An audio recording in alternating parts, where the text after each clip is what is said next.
Hi, my name is James Nielsen. This is for FTH223, my week 2 assignment, and today's date is May 5th, 2025.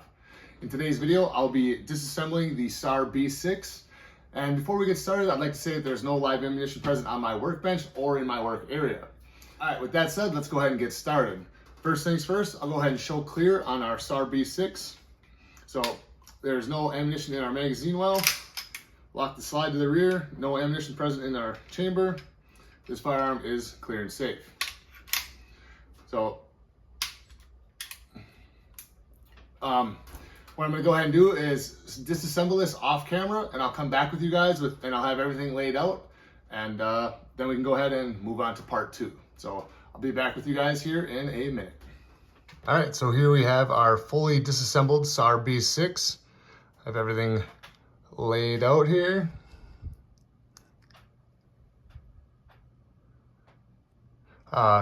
Pretty simple disassembly. The only issue I had was my little safety detent went flying because it popped out a lot faster than I thought it was going to, and I kind of lost control of it. So, but other than that, pretty smooth. Only other issue was the front house pin was very hard to get out, but other than that, not too bad. So I'm gonna get the camera set back up and we'll move on to part 2. All right, so for part 2, I have selected 6 components, and we're just gonna discuss what could possibly happen if this component malfunctioned, and would it be dangerous to the operator. So we'll go ahead and start with our hammer strut mainspring. If this were to wear out, get damaged,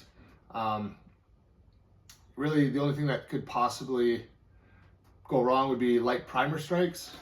Not going to be dangerous to the operator unless he's in a self-defense situation and his gun don't work, but that's the mainspring for the hammer strut.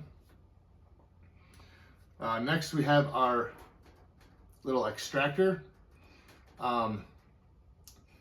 If the only way this is really going to malfunction would be if the extractor claw here starts to get damaged over time, worn out, maybe it breaks, chips, and it can't grab that rim anymore. Then you just probably going to have a failure to extract.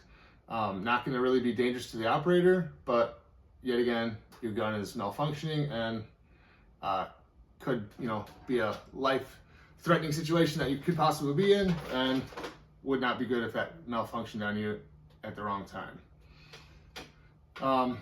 Then next we have our firing pin spring. So this is going to ride through our firing pin here, and this is really just pulls the firing pin back from after the hammer has struck it.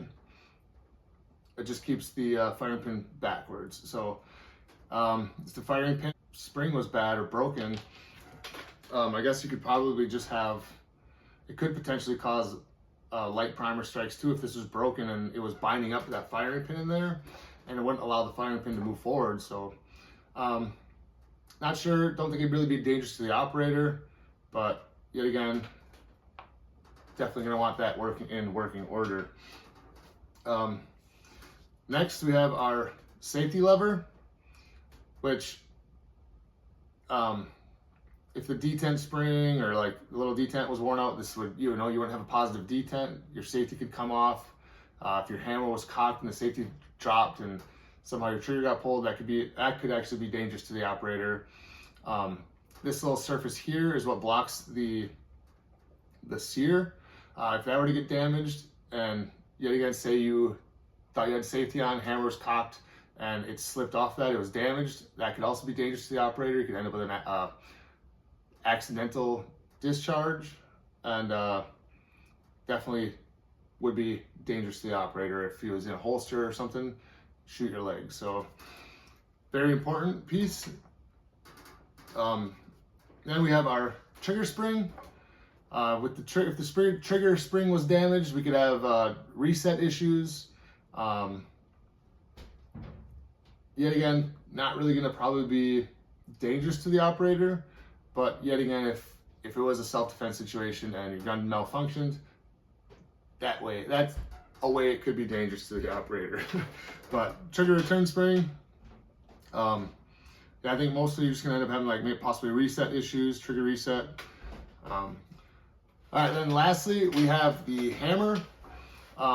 Let's say if the hammer were, say this the single action little shelf here, sear, were to be damaged, and you go to put it into single action mode thinking that it's gonna stick, and then the hammer drops and the gun fires on you without, you know, accidentally. That could be very dangerous to the operator if you're not pointing it in a safe direction. It could be dangerous to other people around you. But yeah, that's the hammer. That's my 6 components. We'll go ahead and move on to part 3, where I'm going to go ahead and reassemble the B6, and then we're going to go ahead and run it through the 8 steps of the cycle of operations, and we'll do a functions check. So I'll be back with you guys here in a minute. All right, I'm back. I have the SAR B6 all reassembled. We'll go ahead and show clear here. Nothing in our magazine well, nothing in our chamber. This firearm is clear and safe. And now we'll go ahead and run through the 8 steps of the cycle of operations, and I'm just going to kind of talk about what is going on as we go through that. So the first step is going to be feeding. If we had a magazine in here, we go ahead and rack our slide, which is also going to cock the hammer, and then feeding, chambering, the slide would be pushing around into the chamber. So now we are chambered, locked, and we are cocked. So we can go ahead and fire. And then when we fire, we're gonna have unlocking, extracting, ejecting, as well as cocking again. And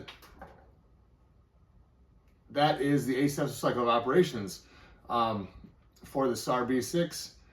All right, so then lastly, we have our functions check. So right now, I do have the safety on, and we cannot pull the trigger.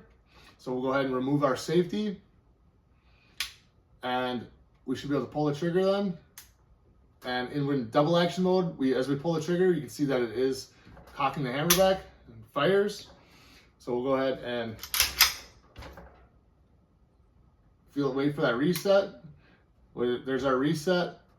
We can fire again, and then that was in single action. So we know that our sear engagements are working for our single action, as well as our fire control group is working in double action. So function check, safety back on, can't pull it. Let's cock the hammer, put the safety on, still can't pull the trigger. So the function check, dry function check is working as it should. Then we could go ahead and we could even do a function check with snap caps, check out our extracting and ejecting.